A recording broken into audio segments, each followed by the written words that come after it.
मैं जितने पल जियूं मैं तेरे संग जियूं मैं तेरा हूँ। गुड मॉर्निंग टू ऑल, कैसे हैं आप? वेलकम है मेरे इस चैनल में good morning club. Good morning to all, very very rare good morning to all. Good morning good morning good morning. क्या गुड मॉर्निंग, नमस्ते। तो कैसे हैं आप? ठीक है, देखिए जैसे हैं अच्छे हैं, हम नहीं जानते हैं आप कैसे हैं। बात आती है कि हम पढ़ाने वाले क्या हैं। तो आज मैं पढ़ाने वाला हूँ मिरर फॉर्मूला। उससे पहले हम ये प्रूफ करेंगे कि जो मिरर में, यानी कि जो कोई भी मिरर हो, चाहे कनकेव हो चाहे कन्वेक्स हो, उसमें जो फोकस होता है, जो ना फोकस जो होता है वो रेडियस ऑफ कर्वेचर का हाफ होता है। वो चीज़ आज हमें सीखनी है और बड़ा ही हलवा टाइट तरफ से सीखेंगे, मतलब आसानी से, जिसे किसी को भी समझ में आ जाए, वो चीज़ हम यूज करने वाले हैं। ठीक है, तो हमारा मेन कॉन्सेप्ट है prove that F is equal to R by two. ये बड़ा ही आसान है, बस अगर आपको देखना है तो एकदम सर लिंक मिला हुआ है, क्लिक तो करो, वो मिल जाएगा। तो सबसे पहले तो हमारा एफ बराबर आर बाई टू है। एक हम कनकेव लेंगे, कनकेव से आसानी से हो जाएगा, और भी तरीके हैं करने का, फिलहाल कनकेव से हम कर रहे हैं। ठीक है, तो इसको प्रूव करने से पहले आपको थोड़ी मोरी नहीं, हल्का फुल्का जो है रे डायग्राम आनी चाहिए कि अगर वो पैरेलल जाता है तो फोकस से होकर कटेगा। ये सब बेसिक आनी चाहिए आपको। ठीक है, तो वो अगर बेसिक नहीं आता तो थोड़ा सा आपको हल्का सा समझने में तकलीफ हो सकती है, तो आप ध्यान दें कि आपको बेसिक आनी चाहिए। इसके जिम्मेवार हम नहीं होंगे, वो आप होंगे अगर आप बेसिक नहीं जानते हैं तो सर ये हमारा सेंटर ऑफ कर्वेचर, इसको सेंटर मान के चल रहे हैं, और ये हमारी फोकस है। तो कोई भी जो पैरेलल रेज आता है वो फोकस को काट के निकलता है, तो फोकस थोड़ा सा कट गया सर, ये रहेगा ऐसे। और इसके लिए हमें बहुत ही यूनिक छोटे मोटे कॉन्सेप्ट आने चाहिए। वो कॉन्सेप्ट ये है कि सब जो जो एंगल होती है ना, एंगल जो होती है वो आर्क बटा रेडियस के बराबर होता है। अब आर्क और रेडियस क्या होता है वो चीज समझिए। मान लीजिए कि ये आपका सर्कल है, ये सर्कल है, और ये जो है पी ओ क्यू। तो पी क्यू जो होता है ना उसको आर्क बोलते हैं, ये आर्क है। रेडियस या तो ओ क्यू रख दीजिए, या तो आप रख दीजिए P Q by sorry O P रख दीजिए। इसी को हम थीटा बोलते हैं, एंगल बोलते हैं। यानी जो थीटा बनता है इनके रेशियो के रेडियन में बराबर होता है। रेडियन में होता है, एंगल रेडियन में लेना पड़ेगा आपको।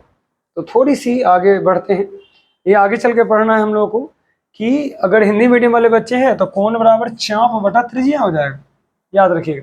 ठीक है, अब हम क्या करेंगे कि ऑब्जेक्ट जो है हमारा, सबसे पहले समझ रहे हैं कि इन्फिनिटी पर है। इन्फिनिटी का ऑब्जेक्ट का ही जो है, अब ये तो फिक्स नहीं किया हुआ है, बट हाँ ये पैरेलल रेज जा रहा है जो फोकस से काट रहा है। तो एक काम करते हैं, हम यहाँ से जो सेंटर ऑफ कर्वेचर हमारा है उसको हम लोग यूज करेंगे एज अ नॉर्मल ग्रुप।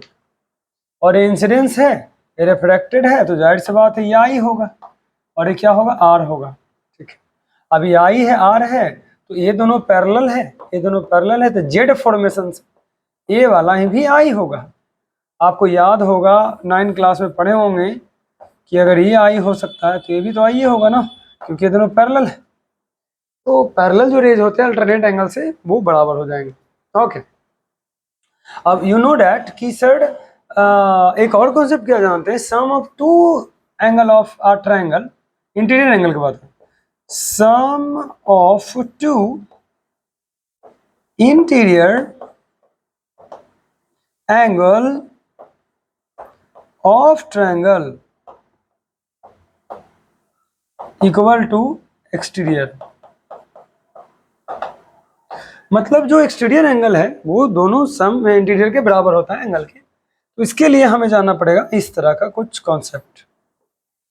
ये बाबू एक्सटीरियर है, और ये जो मान लीजिए आई है, और ये क्या है आपका आर है, कुछ भी, तो ये बीटा है, गामा है, कुछ भी एग्जांपल में ले सकते हैं। तो आई प्लस बीटा हो जाएगा। ये तो अच्छी बात है, इस विचार से आर और आई जो होगा वो सम होगा किसका, आई प्लस आर का। आई प्लस आर का। ठीक है, आसानी से समझ में आ गया। ये दोनों इंटीरियर के एक्सटीरियर के बराबर है। अब हम आगे बढ़ते हैं और समझते हैं कि हम ए वाले अब थ्योरी यूज करने वाले हैं। तो सर आप नाम दे दो, एन दे दो, एम दे दो, पी दे दो। तो आप कहोगे कि जिस तरह से अगर आप मैं इसे इरेज कर दूं, समझिएगा चीजों को, तो ये दोनों में कोई फर्क आपको नहीं नजर आ रहा होगा, एकदम सेम टू सेम। देखिए इसका भी रेडियस है, इसका भी रेडियस, इसका भी रेडियस, इसका भी रेडियस। ये रेडियस हो जाएगा, ये रेडियस हो, चाप हो जाएगा, ये आर्क हो जाएगा, ये आर्क हो जाएगा। तो सर अब हम यूज करेंगे जो हमारा मेन थीम है। तो हमारा थीम क्या है वो देखिएगा, एंगल आई। तो angle I is equal to होगा आर्क, ये वाले आर्क यूज होंगे तो एम पी हो जाएंगे, एम पी हो जाएंगे।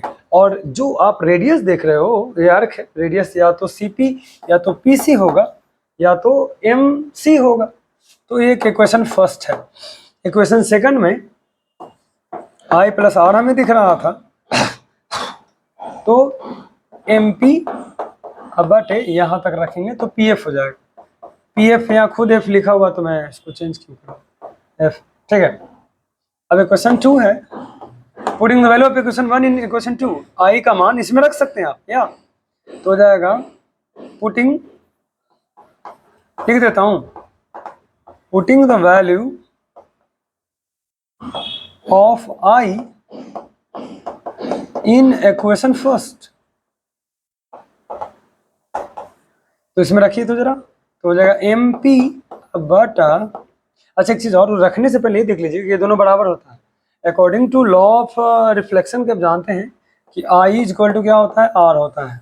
तो क्यों ना हम इसको 2i लिख दें, आई आर, यहाँ आई लिख देते हैं तो आई 2i हो जाएगा, और ये हो जाएगा एम पी बटा ई एफ।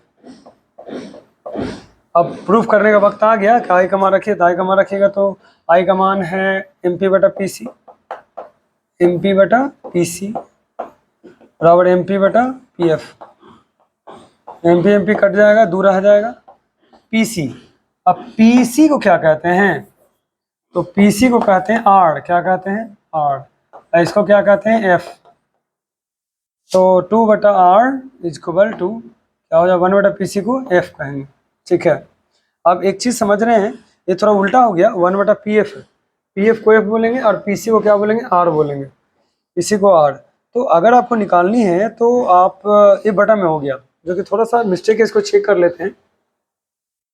2i है, आई का जो वैल्यू हम लिखे वो एम पी बटा पी सी लिखे, पी सी, हाँ सही है। तो यहाँ तक पूरा हमारा आर हो जाएगा, और यहाँ तक पी एफ का मान जो है आपका वो है यहाँ, तो 2 बटे आर हो जाएगा और 1 बटे एफ हो जाएगा। यहाँ थोड़ी सी मिस्टेक हुई हमसे, ओके। तो अब क्रॉस मल्टीप्लिकेशन होगा, आर बराबर होगा 2f होगा, ये रही नीचे वाला बात। तो शायद नीचे से अगर नहीं दिख रहा होगा तो मैं लिख देता हूँ, आर बराबर होगा 2f होगा। ठीक है, तो ये मैं चेक कर लेता हूँ कि दिख रहा है आपको कि नहीं दिख रहा है। ओके, हाँ पूरा दिख रहा है, कोई दिक्कत नहीं है किसी को। तो ये रही आपकी जो फॉर्मेट जो मैंने प्रूफ कर दिया आपको। अब मैं थोड़ा मिरर फार्मूला प्रूफ करूँगा इसके सेकंड वाली वीडियो में। थैंक्स।